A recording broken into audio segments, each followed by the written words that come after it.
Hello YouTube, my name is Miles and this is Paradise in a Pot. And I'm a houseplant enthusiast who's been taking care of houseplants for over 36 years. So I know just a little bit about what to do to take care of houseplants. Not everything, and I'm not here to tell you I know everything, but I do want to share the knowledge I have with you so that maybe you guys can be as successful as I am in keeping your houseplants. So if you like that kind of content, please go ahead and like this video, and I'll know to make more just like it.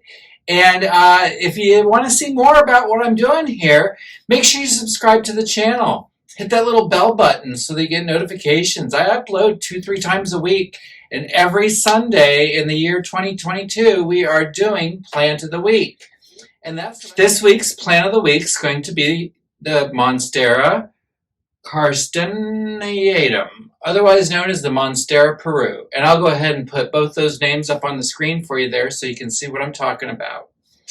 And this plant is also sometimes called the marble planet pothos, which I've never heard it called that, but when I was doing research online just to make sure I could fill in any little gaps I had in my own knowledge, that name came up. So if you see a plant called that, it's probably the Monstera Peru that we're talking about here today.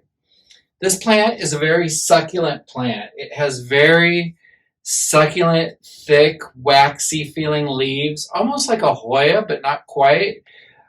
Very textured, very leathery, just so sturdy, so strong, so beautiful. This plant is just a vigorous little plant. Let's see. This plant is a Monstera, so it's an aroid, so it does like to climb. So it means it's semi-epiphytic, so that I make sure that when this guy gets a little bit taller, and you can see here, and I'll give you some B-roll, some close-ups of this, that it is growing a new leaf right now, putting out. It's February, so it doesn't really care what time of year it is, I guess, as long as you keep your house at a nice temperature. Let's see here. This plant also, the leaves will start to wilt a little bit, and you can see they're kind of a little wilty here now. It kind of lets me know when it needs a drink. I like to let this guy dry out, and I can put my finger down in the dirt there, and I can feel, oh yeah, it's pretty dry, so it's ready for a drink. So we'll give it a drink here just before we wrap up. But it is important to not let this plant stay wet all the time. It does like to dry out in between waterings. The leaves will yellow if it's being watered too often, and it can get root rot pretty easily, from what I understand. I'm a typical underwaterer, so I have yet to see that kind of a problem, but I understand some people might keep their plants a little more wet. So this is definitely one that likes to go onto the dry side, and I think these thick leaves kind of indicate that's what it's about. So as far as light goes, it likes to be in a very bright room. Do not put this in the direct sunlight, however, because it will burn. If it's getting too much light, it will let you know by the leaves will start to kind of get a yellowish tint to them. It means it could use a little less light.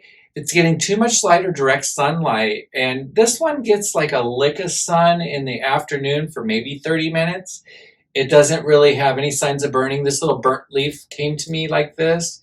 It's been like that since I've gotten it, and I've kind of been hoping this little branch would grow more so that I could get rid of that leaf, but just for the strength of the plant, I'm going to let it stay there for now. However, I would say that's probably not even sunburn there. That's probably damage from something else. But anyhow, let's see, watering we talked about. The temperature for this plant should be anywhere between 60 and 85 degrees. That's where it's going to thrive. It likes a little bit more humidity than not, but it does do okay in a dry humidity. As you know, I live in Las Vegas. It's very dry here.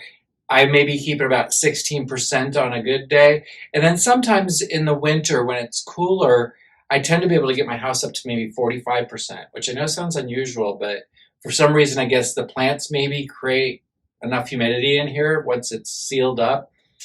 Anyhow, moving along, this plant, when you pot it up or go to repot it, you want to make sure and use a very arid mix. When potting this plant up, you're going to want to use 1/3 orchid bark along with 2/3 potting mix. And if you have a little bit of perlite, throw a handful of that into the mix just to help aerate it. It helps make a really nice draining mix. And those little bits of wood chunk, I feel, give those roots something to cling on to. They really like that because it is semi-epiphytic. So I think to grab onto those pieces of wood maybe makes it feel like it can be big and strong and healthy and happy, which it should be. I feed this plant once a month. I feed a very low feed. I feed organic. It's called liquid karma, and I use that once a month, all year round on all my plants because I don't really ever see a slowdown. I use a lot of artificial lights in my house, so my plants don't ever think of the seasons as changing. I kind of feel that most jungle plants don't really notice a change in seasons, maybe a change in rainfall, but not really in seasons. So I keep my plants well fed throughout the year. And then about 2 or 3 times a year, I'll go through and spray down all the foliage of all my plants, including this Monstera, with amazing kelp just to kind of give it an extra boost. There's a little something different in that fertilizer that I really notice. I think really kind of helps those plants just stand up and be vigorous and perky and turgid. I do know that this plant likes tropical jungles. It's from anywhere South America all the way up into southern Mexico, wherever it's tropical, humid jungle-like areas. It's an undergrowth plant that'll kind of grow up trees, so it is a climber. It will like a pole or a stick or something to climb up on as it gets bigger. And this one, as you can see, is still kind of small. It hasn't really vined out yet. But I am going to train this up so that it can climb and have nice big juicy leaves because I do love a plant with big leaves, especially these textured leaves. It's just, I could pet this plant all day long. It just feels so nice. It's just so enjoyable and so fun. Also, just be aware that this plant is toxic, so don't eat it. Don't let your cats or dogs eat it. Don't let your children eat it. It's highly toxic. It states that if you were to eat this plant, it would start with immediate swelling in the mouth and could make your throat swell closed. So those are things to look out for. Maybe that's somebody ate that plant. I couldn't find anything on this plant about any kind of medical uses that they currently use it for, so it's not really used in that situation.